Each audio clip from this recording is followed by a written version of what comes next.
So today we have something a bit different, retro gaming related today. We're looking at the PSxMemCard Gen2 by Bitfunx. This is the second generation of this memory card. And what is this memory card, Dan? Well, it's got a screen on it for one, which anything with a little screen on it you should know by now. I'm already intrigued. I'm like a moth to a flame with this type of thing. And it's got some cool, unique things about it other than the screen. It's open source. There's a GitHub project around it if you're into that type of thing. But let's have a look at the back and see what it's really all about. So it comes with PS1 support. You can create virtual memory cards for your PS1. You can also launch free PSxBoot using Unirom or Tony Hawk's. Main thing I'm here for is the PS2 stuff. You can create virtual memory cards for the PS2 as well. It also comes with FreeMcBoot, FunTuna, and you can launch other exploits on it as well. It supports setting sizes for virtual memory cards, from 1 to 64 megabytes, which is quite cool. It also has game ID support. This automatically finds the name of the game that you're playing and creates a dedicated virtual memory card for it. So you put GTA San Andreas in, it's going to create you its own virtual memory card on the end. Well, how does it do that? Well, I'll tell you now about that, because it's got an 8GB micro SD card with it. It does support up to 2 terabytes, but when you hear that you can have 60,128 kilobit PS1 cards or 8,000 8MB PS2 memory cards, I think you only need the 8GB card, unless you're going to be doing stuff with Homebrew and that on here. Then maybe you might need some more. It's got a 128 by 64 pixel OLED display, which is for displaying information and everything. Easy to navigate. It's got 2 buttons on the front there, and you can also update it with via USB-C. So let's get it open and have a look at it itself. So what we get in the box is the memory card. We've got an invitation here. The invitation is for tech support and that. Some Discord where you could, if you've got an issue, head on over there. We've got our multi-language manual. But yeah, inside we have our contents. It'll show us how to do different things, switch our boot modes and everything, how to set the size of your virtual memory card. I don't really know why you would need to change that. I guess maybe if you're playing one game with a lot of saves, maybe you need a bigger memory card size. I feel like the just standard 8 would be enough. But let me know in the comments below, guys.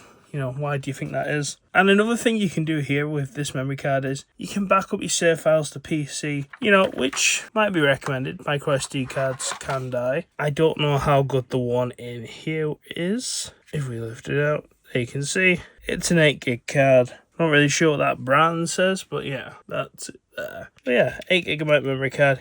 Can't really go wrong with that. We will try putting another save file on here that I've downloaded off the internet to see how well that works. I got this one in a grey colour. I think it comes in black as well. So obviously that's the top down way that it go into the system. There's the side. I believe that's called the boot button. There was a little thing in here. Boot button. I guess that's maybe like a reset thing or something, because of course you can't press that. You'd have to get a paper clip or something in there to press that. On the front we have our 2 buttons.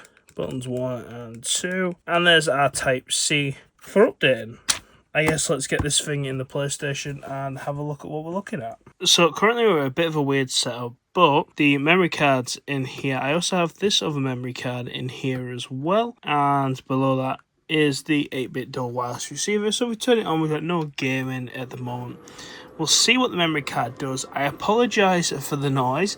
I couldn't find my slim PS2, which works a bit better. So we have FreeMcBoot start up first. Here's the memory card. And there we have the FreeMcBoot menu. A few different things on here. We've got this launch elf. We have open PS2 loader, open PS2 loader bear, open PS2 loader temp, GB emulator, FC emulator, SNES emulator, FreeMcBoot configurator, and restart and shut down system. A few more options there than you normally get. But if we browse our memory cards, so these are the 2 memory cards that we have in the system. Slot 1 is the Bitfunx and the other one is my 128MB one.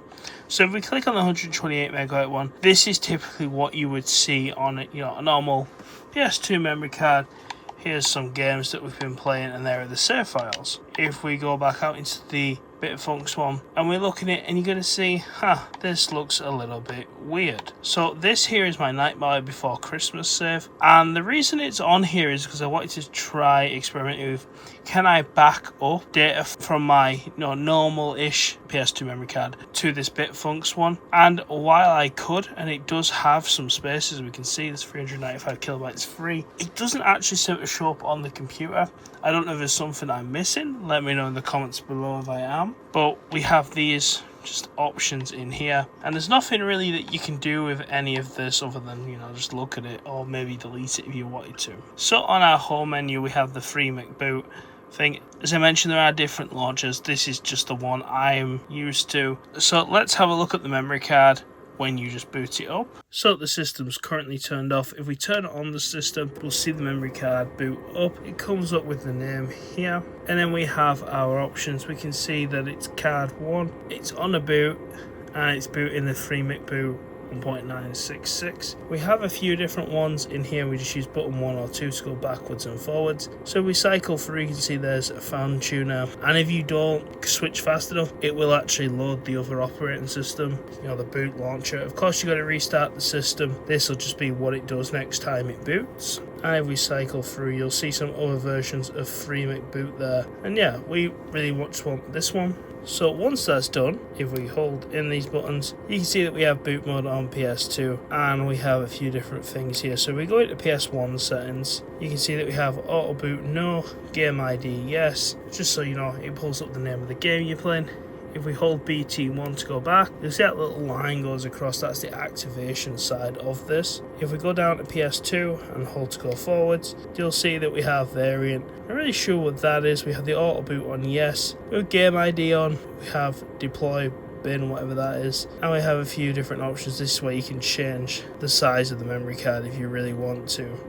And they're the different options that you have in there. So this is the variant section. A couple of different options. I'm not honestly sure what these are, but I guess this may be different options for different versions of games or something. There's a retail version which I'm currently on, prototype and arcade and conquest. I'm just going to leave it on retail, and we have a little bit of information about the display, and we have a few different settings in there as well.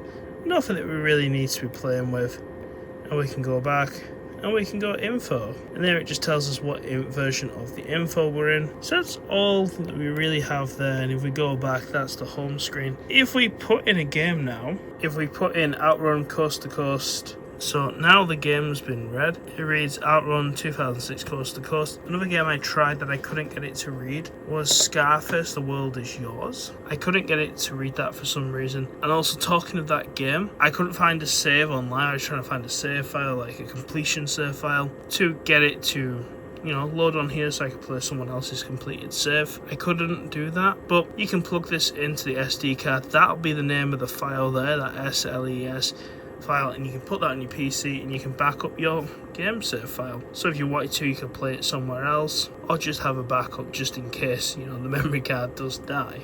So other than that, there's not too much extra to this, other than if you want to explore things like Homebrew, backing up your own save files yourself. Other than that, it's just a pretty interesting memory card with some extra features that, you know, something standard like this doesn't have. Price wise, I found this one for about, I think I paid about £15 for this one. They do range from like 15 to, you know, which is probably about 3 times more than you'd find one of these cheaper, just like 128 gig non-official ones for. But I definitely think it's something that you should consider if you play a lot of PS2 or want to back up your, you know, saves that you're currently doing on your PS2. If anyone knows how I can back this up to this and do it properly, let me know in the comments below. Like, comment, subscribe, guys, and I'll see you next time.